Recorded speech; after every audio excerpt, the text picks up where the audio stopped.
یہ بغداد کی ایک تنگ مگر پر رونق گلی تھی، جہاں دن بھر بازار کی چہل پہل رہتی۔ اسی گلی کے ایک کونے میں ایک چھوٹی سی پرانی مگر نہایت صاف ستھری دکان تھی۔ یہ دکان کسی عام موچی کی نہیں تھی، بلکہ اس کا مالک ایک اللہ والا، دیانتدار اور نیک دل موچی حاجی سلیمان تھا۔ وہ صرف جوتے نہیں بناتا تھا، وہ دعائیں بھی کماتا تھا۔ یتیموں کے لیے نرم دل، مسافروں کے لیے مہمان نواز، اور ہر حال میں اللہ پر بھروسہ رکھنے والا شخص۔ حاجی سلیمان کی دکان چھوٹی سی تھی، جس میں بس ایک پرانا لکڑی کا بینچ، چند اوزار اور ایک تیل سے چلنے والا چراغ تھا جو رات کے وقت روشنی دیتا۔ وہ خود بھی سادہ زندگی گزارتا تھا۔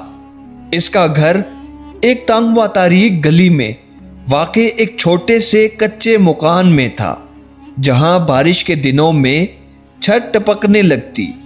اس کے پاس نہ قیمتی کپڑے تھے، نہ بیش و قیمت ساز و سامان، مگر اس کے دل میں ایمان کی دولت تھی، جو دنیا کی ہر دولت سے زیادہ قیمتی تھی۔ ہر رات جب وہ گھر واپس آتا تو اس کی بیوی اس کا انتظار کر رہی ہوتی، اور بچے چہرے پر مسکراہٹ لیے دوڑ کر اس سے لپٹ جاتے۔ اکثر ایسا ہوتا کہ کھانے کے لیے صرف خشک روٹی اور پانی ہوتا، مگر وہ صبر اور شکر کے ساتھ اسے کھا کر اللہ کا شکر ادا کرتا۔ وہ ہمیشہ کہتا، یہ دنیا فانی ہے، اصل دولت وہ ہے جو اللہ کے نزدیک مقبول ہے۔ حاجی سلیمان کی غربت کی انتہا ہو چکی تھی۔ دن بھر محنت کرنے کے باوجود ایسا وقت بھی آ گیا تھا کہ اس کے پاس بچوں کے لیے روٹی خریدنے کے پیسے نہ تھے۔ ایک رات جب وہ دکان بند کر کے گھر جانے لگا تو جیب ٹٹولی محض چند خشک درم تھے، جو کل کے کام کے لیے بھی ناکافی تھے۔ گھر میں کھانے کو کچھ نہیں تھا، بچے بھوک سے نڈھال، اور بیوی کی آنکھوں میں بے بسی کے آنسو جھلک رہے تھے۔ اب کیا کریں سلیمان؟ بچے بھوکے ہیں، تمہیں کسی سے ادھار لینا ہوگا، بیوی نے کمزور آواز میں کہا۔ حاجی سلیمان کا دل کانپ گیا۔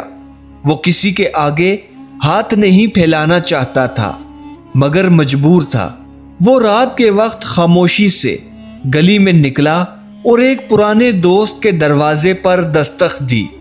بھائی، اگر تمہارے پاس کچھ ہو تو مجھے قرض دے دو، کل واپس کر دوں گا۔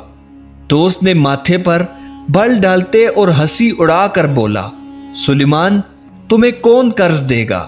تمہارے پاس ہے کیا؟ تم تو خود خالی ہاتھ ہو۔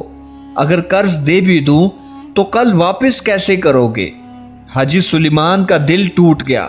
وہ ایک اور دکان پر گیا، پھر ایک اور دروازے پر دستک دی، مگر ہر جگہ سے انکار، طنز اور مایوسی ملی۔ آج تک میں نے کسی کو دھوکہ نہیں دیا، کسی کا حق نہیں مارا، پھر بھی دنیا میرا ساتھ چھوڑ چکی ہے۔ اس نے آسمان کی طرف دیکھا، آنکھوں میں آنسو آ گئے۔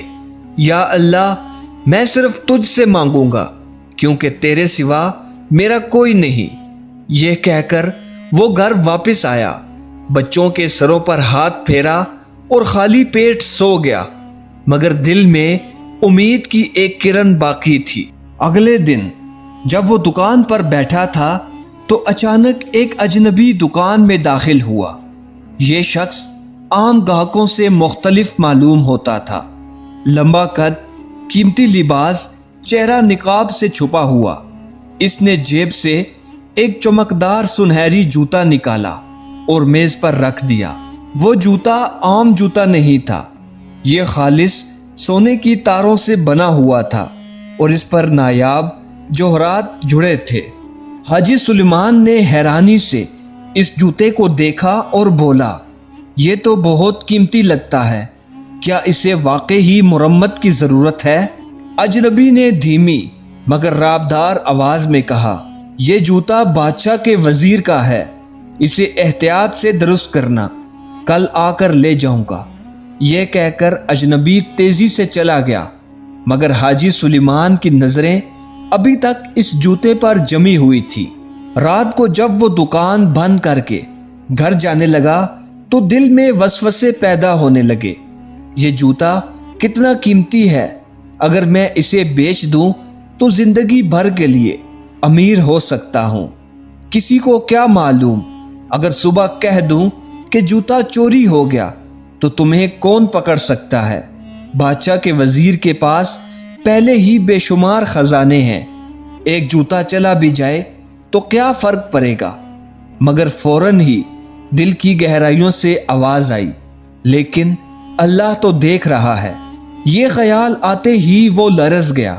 اس نے فوراً وضو کیا، نماز پڑھی اور سجدے میں گر کر رو پڑا، یا اللہ مجھے میرے نفس کے شر سے بچا، میں تیری پناہ میں آنا چاہتا ہوں۔ اگلی صبح جب وہ دکان پر پہنچا تو وہی اجنبی آیا اور خاموشی سے جوتا لے کر چلا گیا۔ حاجی سلیمان نے شکر ادا کیا کہ وہ ایمان کے امتحان میں کامیاب ہو گیا، مگر تقدیر نے ایک اور آزمائش تیار کر رکھی تھی۔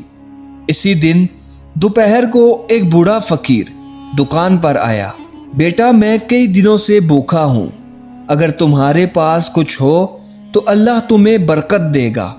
حاجی سلیمان نے اپنی جیب ٹٹولی، مگر اس میں چند درم تھے۔ یہ وہی رقم تھی جو وہ اپنے کھانے کے لیے بچا کر رکھتا تھا۔ اس نے لمحے بھر کے لیے سوچا، پھر مسکرا کر بولا، اللہ کا دیا ہوا ہے، تم لے لو۔ بوڑھے فقیر نے روتے ہوئے دعا دی، بیٹا اللہ تجھے ایسی جگہ سے رزق دے گا جہاں سے تو نے کبھی سوچا بھی نہ ہوگا۔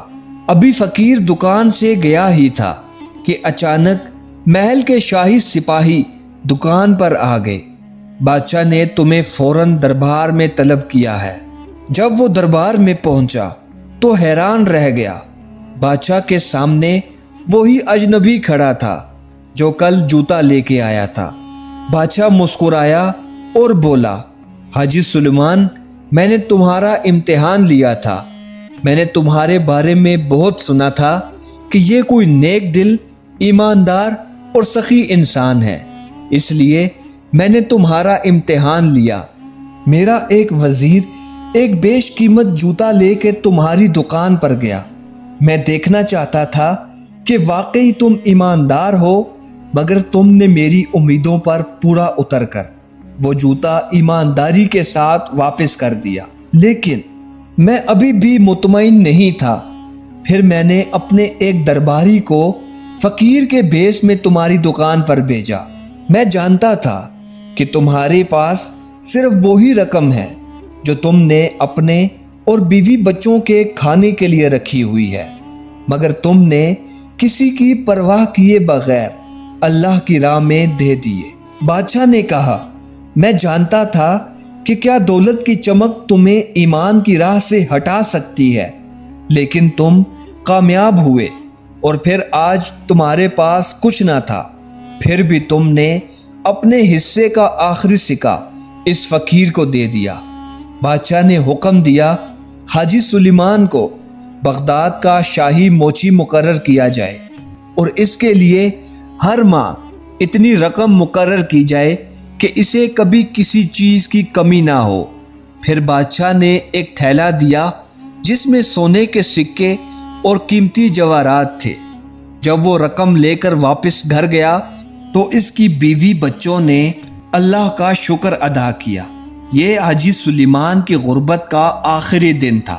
یہ قصہ ہمیں سکھاتا ہے کہ اگر ایمان مضبوط ہو، نیت صاف ہو، اللہ پر بھروسہ ہو تو دنیا کی کوئی طاقت ہمیں ہلا نہیں سکتی۔ اللہ ہمیں بھی ایسا ایمان، صبر اور دیانت عطا کرے، آمین۔